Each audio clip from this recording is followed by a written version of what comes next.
آپ دیکھ رہے ہیں پرفیکٹ ٹی وی نیوز۔ یہ جو اسکرین پہ مناظر چل رہے ہیں یہ اس بچی کے ہیں جس کو کچھ ٹائم پہلے کینسر تھا۔ اس کو ایک نیا طریقہ علاج کے ذریعے اس کا لا علاج مرض کینسر اس کو ختم کیا گیا۔ آج ہم آپ کو بتانے جا رہے ہیں ایک ایسا طریقہ علاج جس نے میڈیکل کی دنیا میں ایک نیا انقلاب پیدا کیا ہے۔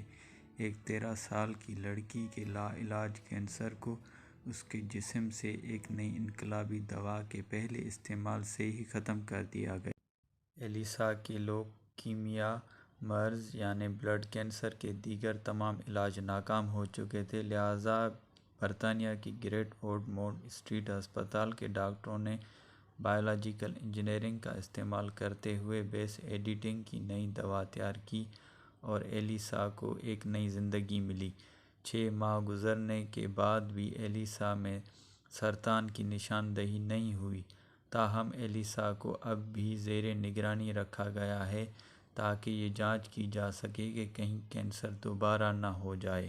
13 سالہ ایلیسا میں گزشتہ برس مئی میں ٹی سیلز ایکٹولمفوبلاسٹک لوکیمیا کی تشخیص ہوئی تھی۔ ٹی سیلز کو جسم کا محافظ سمجھا جاتا ہے کیونکہ وہ جسم میں مختلف بیماریوں کے خطرات کو تلاش کرکے ختم کرتے ہیں، لیکن ایلیسا کے لیے وہ ایک خطرہ بن گئے تھے کیونکہ اس کے جسم میں ان کی تعداد حد سے تجاوز کر گئی تھی۔ کیمیو تھراپی اور بون میرو ٹرانسپلانٹ کے بعد بھی ان کے جسم سے اس مرض کا خاتمہ نہیں ہوا تھا۔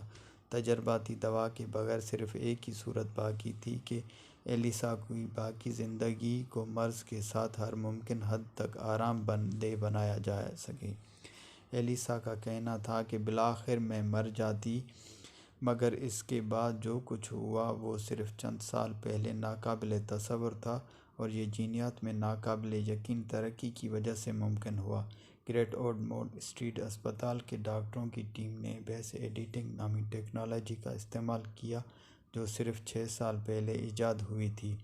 بیس ایڈیٹنگ سائنسدانوں کی جینیاتی کوڈ کے خاص حصے کو زوم کرنے اور پھر صرف ایک بیس کی سالمیاتی ساخت کو تبدیل کرنے، اسے دوسرے میں تبدیل کرنے اور جینیاتی ہدایات کو تبدیل کرنے کی صلاحیت دیتی ہے۔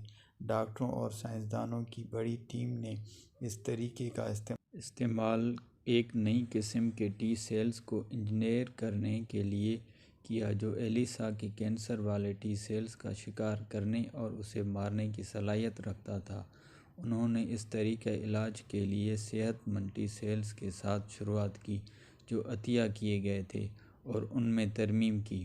پہلے بیس ترمیم نے ٹی سیلز کو نشانہ بنانے کی صلاحیت کو غیر فعال کر دیا تاکہ وہ ایلیسا کے جسم پر حملہ نہ کریں، اور دوسری ترمیم میں ٹی سیلز پر موجود ایک کیمیائی جزو کو ہٹایا گیا جسے CD7 کہا جاتا ہے، جو ٹی سیلز پر موجود ہوتے ہیں۔ تیسری ترمیم میں ٹی سیلز پر ایک تہہ چڑھائی گئی تھی جس نے کیمو تھراپی کی دوا سے خلیات کو ختم ہونے سے روکا تھا۔ جینیاتی تبدیلی کے آخری مرحلے میں ٹی سیلز کو ہدایت دی گئی کہ وہ جسم میں موجود ہر اس ٹی سیل کو ختم کر دیں جس پر D7 موجود ہو تاکہ ایلیسا کے جسم میں موجود ہر ٹی سیلز کو تباہ کر دے۔ صحت مند ٹی سیلز پر D7 کے کیمیائی جزو کو اس لیے ہٹایا گیا تھا کہ کہیں وہ خود کو ہی تباہ نہ کر دیں۔ ڈاکٹروں کا خیال تھا کہ یہ ایک طریقہ علاج کامیاب رہا تو ایلیسا کی قوت مدافعت کے نظام کو ٹی سیلز ایک اور بون میرو ٹرانسپلانٹ کے ذریعے بنایا جائے گا۔ تاہم اس طریقہ علاج کے دوران ایلیسا کے جسم میں انفیکشن کا خطرہ لاحق ہو گیا تھا کیونکہ ترمیم شدہ سیلز نے اس کے جسم میں کینسر والے ٹی سیلز اور ان پر حملہ کیا جو اسے بیماری سے تحفظ فراہم کرتے تھے۔ 1 مہینے بعد ایلیسا کی صحت دن بدن گرتی جا رہی تھی اور اس کی قوت مدافعت کے نظام کو دوبارہ بڑھانے کے لیے اس کا دوسرا بون میرو ٹرانسپلانٹ کیا گیا۔